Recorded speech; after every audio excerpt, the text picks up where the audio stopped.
Hey, what up? This is Mundos Presents. I'm Jason Derulo, and this is Right Now. The first time I saw Michael Jackson performing, I knew this is what I wanted to do. I knew music, performance, in general, it was who I was. I was like, Mom, I want to be just like Michael Jackson.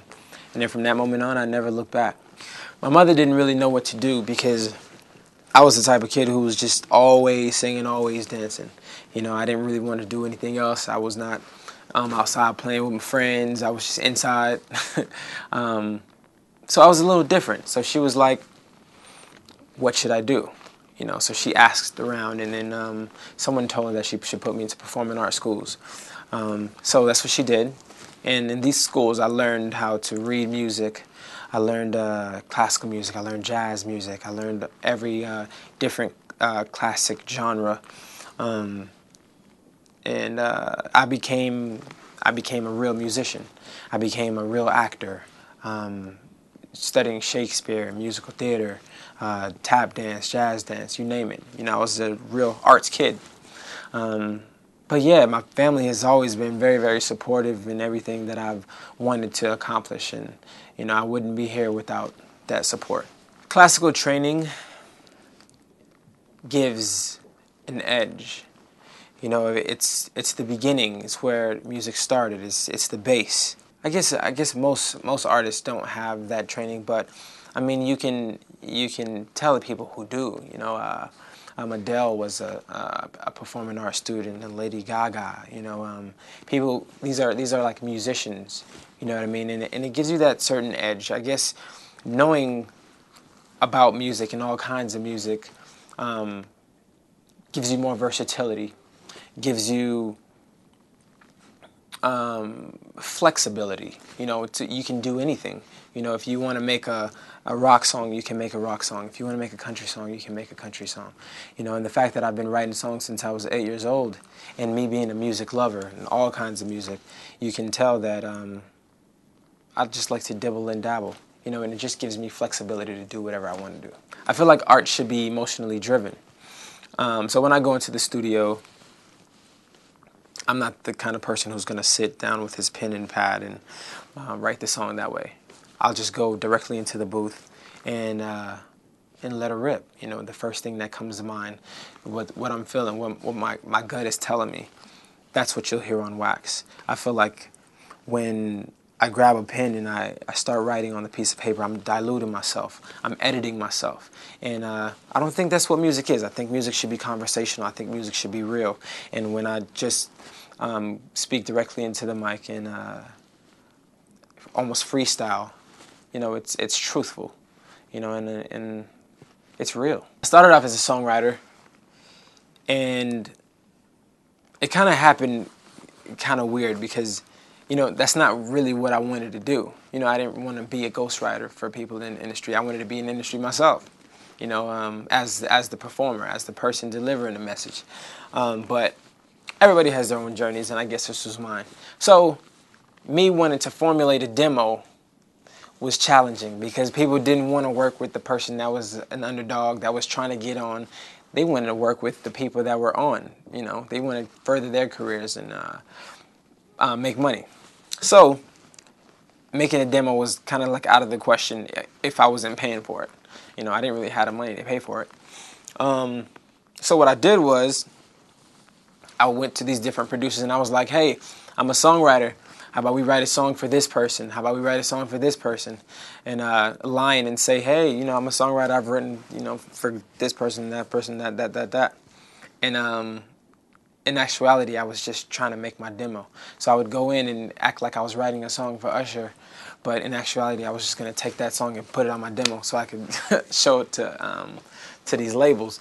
But oddly enough, these records started getting placed with these artists by mistake. But I mean, it was cool. I was like, okay, you know, at least I could tell the girls that I wrote a song for this person. I make some money. I had some money in my pocket. But that was my journey, and then these labels started to realize who was writing all of these songs, and then the rest is history. First tour, super excited. Biggest tour in the world, Lady Gaga Monsters Ball Tour. There was a sense of nervousness, and the biggest sense of nervousness came from the fact that I had to do a whole 30-minute set. And I wasn't used to that. I would go and perform one song here, one song there. Like I won the whole season of Apollo, but all I had to do was like 45 seconds. You know what I mean? So in school, I would perform all the time, but it was just doing one song here, two songs there. But to do a whole 30-minute set and entertain thousands of people for 30 minutes, how was I going to do that when I've never done it before? But I practiced and practiced and practiced, and once showtime came, I brought it. I knew I had to bring it because I knew Lady Gaga was coming after me, and I knew I had to get the crowd pumped up for her. And I knew there was a reason why she chose me to be on her tour. So I had a responsibility and obligation. So I brought it, and then that to the Black Eyed Peas tour, I was even more prepared for that. And then my world tour was right after that. It was a sold out world tour, and how was I going to put on an hour-and-a-half show?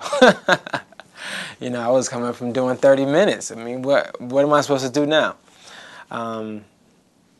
But it's all about rehearsing. It's all about how bad you want it. It's all about what kind of mark you want to leave for yourself. You got to decide who you want to be in life, and then go for the gold.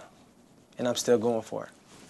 The term future history is very important to me. It's tattooed on my left arm. It's the name of my publishing company. It's the name of my record label. What it means is, it represents where I've come from, and it represents where I see myself going. And I feel like right now is always the bridge between the two.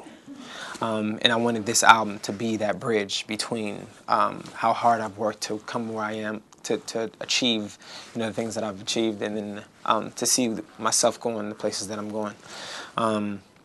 So it's an open book. I wanted it to be real. I didn't want to just make great songs. In addition to making great songs, I wanted this album to explain who I was. I wanted this album to be a representation of me, because I have to perform these songs for the rest of my life. You know what I mean? So, like, if I'm not connected to it, at some point it's going to become work. I don't want to ever be on stage and not actually live it. You see that all the time, where you see an older artist, on stage, and then it's just not the same as it used to be, because they've been doing the same song over and over and over and over again, and the song may not necessarily be them.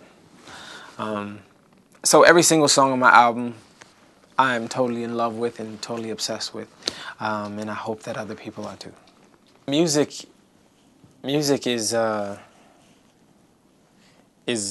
healing. Music is therapeutic, and music touches people all over the world. And I've heard and seen time and time again what my music has done for people.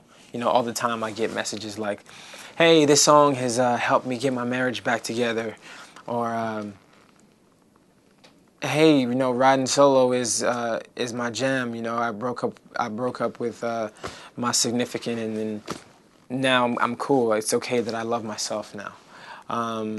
Or messages like, "My brother is deathly ill, but whenever we listen to your music, Jason, we forget that he's sick." Stuff like that is just really, really inspiring, and it just shows you how powerful music is. So do I ever feel like me putting my life on wax is too much, like I'm giving too much of myself? No, because I feel like the same situations that I'm going through, other people are going through the same situations. This has been Munoz Presents. I'm yours truly, Jason Derulo. Future history in stores right now.